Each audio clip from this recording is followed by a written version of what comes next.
بسم اللہ الرحمن الرحیم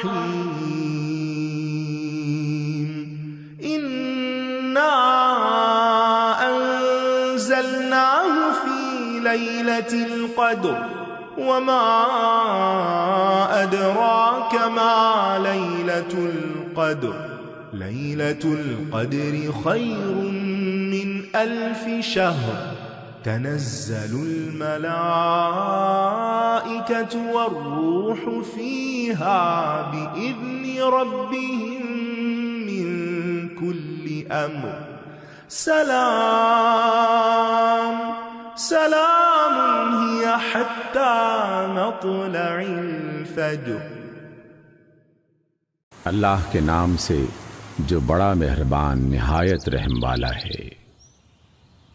سورۃ القدر۔ ہم نے اس قرآن کو شب قدر میں نازل کیا ہے، اور تم کیا جانو کہ شب قدر کیا ہے؟ شب قدر 1000 مہینوں سے زیادہ بہتر ہے۔ فرشتے اور روح یعنی جبرائیل اس میں اپنے رب کے اذن سے ہر حکم لے کے اترتے ہیں۔ وہ رات سراسر سلامتی ہے طلوع فجر تک۔ تکبیر پڑھیے۔ اللہ اکبر اللہ اکبر لا الہ الا اللہ واللہ اکبر وللہ الحمد۔ سورۃ القدر عبس و تولی کے بعد اتری ہے۔ ایک رکوع ہے، 5 آیات ہیں، 30 کلمات اور 112 حروف ہیں۔ اور قدر کے کئی ایک معنی، لیکن مشہور معنی کیا ہے؟ فیصلوں کی رات، یعنی سالانہ فیصلے ہوتے ہیں اس رات میں۔ دنیا کے انتظام کے متعلق جو کام اس سال کے لیے مقدر ہوں وہ اس رات کو فرشتے لے کر اترتے ہیں، اور اسی رات میں قرآن نازل ہوا۔ بسم اللہ الرحمن الرحیم۔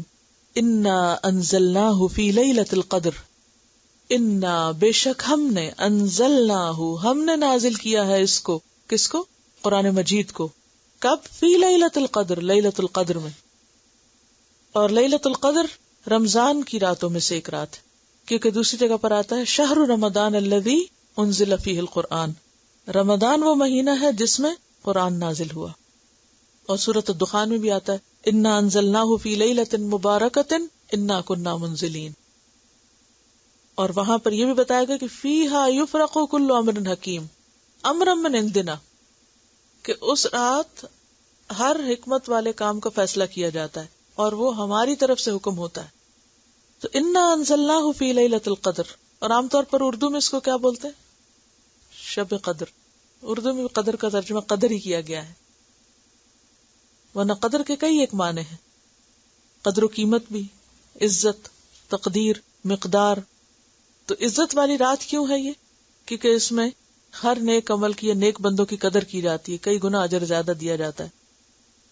وہ آتا ہے نا من قام لیلۃ القدر ایمانا واحتسابا غفر له ما تقدم من ذنبہ۔ اور قدر یقدر، تقدیر کا کیا معنی ہوتا ہے؟ کسی معاملے کی تدبیر کرنا، اور تقدیر کے لیے بھی آتا ہے۔ ابن عباس کہتے ہیں کہ اس رات میں سال بھر کی آنے والی باتیں عالم بالا میں مقدر اور معین کی جاتی ہیں۔ کسی کا مرنا، بیمار ہونا، رزق کی فراخی، تنگی۔ اور پھر یہ بھی ہے کہ اس رات میں کثرت سے فرشتے زمین پر اترتے ہیں، کیونکہ آگے آ رہا ہے وما ادراک ما لیلۃ القدر۔ اور کس چیز نے واقف کیا تجھ کو کہ لیلۃ القدر کیا ہے، یا کون بتائے تجھ کو کہ لیلۃ القدر کیا ہے؟ لیلۃ القدر خیر من الف شہر، شب قدر 1000 مہینوں سے بہتر ہے۔ یعنی وہ ایک رات ایسی ہے کہ جس میں 1000 مہینوں سے بڑا کام ہو گیا، یعنی قرآن کا نزول۔ اور ویسے بھی اس رات کی عبادت جو ہے وہ انسان کے لیے بخشش کا ذریعہ ہے، جیسے آتا ہے نا من قام لیلۃ القدر ایمانا واحتسابا غفر له ما تقدم من ذنبہ۔ تو جس کو یہ رات نصیب ہوگی وہ بہت خوش قسمت ہے۔ حدیث میں آتا ہے، حضرت عائشہ فرماتی ہے کہ نبی صلی اللہ علیہ وسلم جب آخری عشرہ ہوتا تھا رمضان کا تو اپنا تہبند کس لیتے اور راتوں کو جاگتے اور اپنے گھر والوں کو بھی جگاتے۔ بخاری اور مسلم کی روایت ہے۔ ایک اور حدیث میں آتا ہے کہ حضرت عائشہ فرماتی ہیں کہ نبی صلی اللہ علیہ وسلم آخری عشرے میں جتنا مجاہدہ کرتے کسی دوسرے وقت میں نہ کرتے، یعنی بہت زیادہ عبادت کرتے تھے۔ اور حضرت عائشہ نے پوچھا تھا نا کہ اگر کسی کو لیلۃ القدر نصیب ہو تو وہ کیا پڑھے، تو آپ نے کیا دعا بتائی تھی؟ اللہم انک عفو تحب العفو فاعف عنی. یہ رات ایسی رات ہے کہ تنزل الملائکۃ، اترتے ہیں فرشتے. تنزل اصل میں تھا تتنزل، یعنی اترتے رہتے ہیں، یک بعد دیگرے اترتے چلے جاتے ہیں، اور اس کثرت سے اترتے ہیں کہ زمین بھر جاتی ہے. فرشتوں کے لیے جگہ نہیں رہتی زمین پر، ساری زمین کو ڈھانپ لیتے ہیں. تنزل الملائکۃ والروح، اور روح بھی اترتے ہیں. روح سے مراد جبریل امین ہے. فیہا، اس میں، اور بعض نے کہا انسانوں کی روح ہے، لیکن ملائکہ کے ساتھ روح کا لفظ جب آتا ہے تو انسانوں کی روحیں نہیں بلکہ جبریل علیہ السلام ہی، کیونکہ ان کو روح امین بھی کہا جاتا ہے، روح القدس بھی کہا جاتا ہے. بِإِذْنِ رَبِّهِمْ، اپنے رب کے اذن کے ساتھ. من کل امر، من یہاں بے کے معنوں میں، یعنی بکل امر، ہر چیز کا فیصلہ لے کر، ہر چیز کا حکم لے کر، یعنی جو اگلے سال میں انسانوں کے مقدر ہوتا ہے اس کو لے کر اترتے ہیں.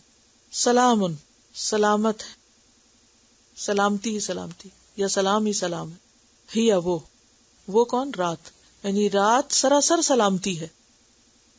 حتی مطلع الفجر، حتی کہ فجر طلوع ہو جائے، اور مطلع ظرف ہے، طلوع ہونے کی جگہ یا طلوع ہونے کا وقت. سلام ہی حتی مطلع الفجر، یعنی اس رات میں اتنے فرشتے اترتے ہیں، اتنی رحمت، اتنی خیر اور اتنی برکت اترتی ہے کہ ساری رات اس کا سلسلہ چلتا رہتا ہے. کوئی رات کے پہلے حصے میں جاگے، کوئی آخری حصے میں، کوئی پوری رات، جیسا بھی کسی کو توفیق ہو، جتنے بھی وہ خزانے سمیٹ سکے. تو بات یہ ہے کہ اس میں سلامتی ہی سلامتی ہے. تلاوت. اس رات کو اتنی فضیلت کیوں دی گئی کہ یہ 1000 مہینوں سے بہتر ہے؟ کس چیز کی وجہ سے؟ قرآن کی وجہ سے. یعنی جس قرآن کی اتنی قدر ہے، اتنی قدر و منزلت ہے، اتنی عزت ہے، اتنا شرف ہے کہ جس رات میں اتارا گیا اس رات کو اتنا مقام مل گیا. یہ بالکل وہی کانسیپٹ ہے نا جیسے تین اور زیتون اور طور سینین اور بلد الامین کو کس وجہ سے اتنی عزت ملی؟ پیغمبروں اور وحی کی وجہ سے. 3 بڑی کتابیں یہاں اتری، ایک جگہ انجیل، دوسری جگہ تورات، تیسری جگہ قرآن. تو جگہیں بھی کس وجہ سے معزز ہو جاتی ہیں کہ ان میں کام کیا ہوتا ہے. مسجد کیوں افضل ہے آپ زمین سے؟ کہ وہاں عبادت ہوتی. تو کوئی بھی مقام، مکان، چاہے آپ کا گھر ہی ہو، جہاں اللہ کا ذکر ہوگا وہیں پر رحمت اور برکت نازل ہوگی. اور پھر وہ اوقات بھی بہت بابرکت ہو جاتے ہیں جن میں اللہ کا ذکر ہوتا ہے. اسی لیے آپ دیکھیے کہ رات کے اوقات میں تہجد کا وقت خاص طور پر عبادت کا وقت ہے. اور پھر رمضان کو کیوں عزت ملی؟ روزہ تو ہے لیکن شہر رمضان الذی انزل فیہ القرآن، رمضان وہ مہینہ ہے. رمضان کی پہچان کس سے؟ روزے سے نہیں کرائی گئی، یہاں قرآن سے کرائی گئی. شب قدر کو قرآن کی وجہ سے عزت دی گئی، البلد الامین کو اسی وجہ سے عزت دی گئی. تو اگر ہم اس کی قدر کریں گے، اس کو پڑھیں گے، اس کا حق ادا کریں گے، تو یہ ہو نہیں سکتا کہ پھر اللہ کے وعدے پورے نہ ہو. اتنا کچھ جاننے کے باوجود پھر بھی افسوس سے کہنا پڑتا ہے کہ بہت سے لوگ اس نعمت سے غافل ہیں، اس سے محروم ہیں، اس کی قدر نہیں کرتے، اس کی طرف توجہ نہیں دیتے، اس کو اہمیت نہیں دیتے. دنیا کا علم برا نہیں، لیکن اسے دین کو چھوڑ کر حاصل کرنا، دین کا پتہ کچھ نہ ہو اور صرف دنیا کے پیچھے انسان بھاگا چلا جائے تو خسارہ ہے. وہ علم انسان کو اور زیادہ اللہ سے دور کر دیتا ہے. تو بار بار ان صورتوں میں جس چیز کی تکرار آ رہی ہے وہ دراصل کیا ہے کہ اس نعمت الہی کی قدر کی جائے. قرطبی نے ایک حدیث روایت کی ہے کہ جس شخص نے قرآن سیکھا مگر پھر اس کو بند کر کے گھر میں رکھ دیا یا لٹکا دیا، نہ اس کی تلاوت کی پابندی کی، نہ احکام میں غور کیا، قیامت کے روز قرآن اس کے گلے میں پڑا ہوا آئے گا اور اللہ کی بارگاہ میں شکایت کرے گا کہ آپ کے اس بندے نے مجھے چھوڑ دیا تھا، آپ میرے اور اس کے معاملے میں فیصلہ فرمائیں. جیسے ایک اور جگہ پر آتا ہے نا، القرآن حجت لک او علیک، یا تو قرآن تیرے حق میں حجت بنے گا یا تیرے خلاف بنے گا، یا تو تیری سفارش کرنے والا ہوگا یا تیرے خلاف مقدمہ قائم کرنے والا ہوگا. تو یہ کتاب کو معمولی کتاب نہیں. ہم اس کے لیے قدر و عزت و منزلت بس کتنی سمجھتے ہیں تو بس اوپر رکھ دیں، یا پھر یہ کہ اس کو چوم لیں، یا یہ کہ اس کو صرف ظاہری عزت و منزلت دیں، جبکہ جس مقصد کے لیے آئی ہے اگر وہ پورا نہیں کیا جائے گا تو صحیح عزت اور قدر و منزلت اس کی ہو نہیں سکتی۔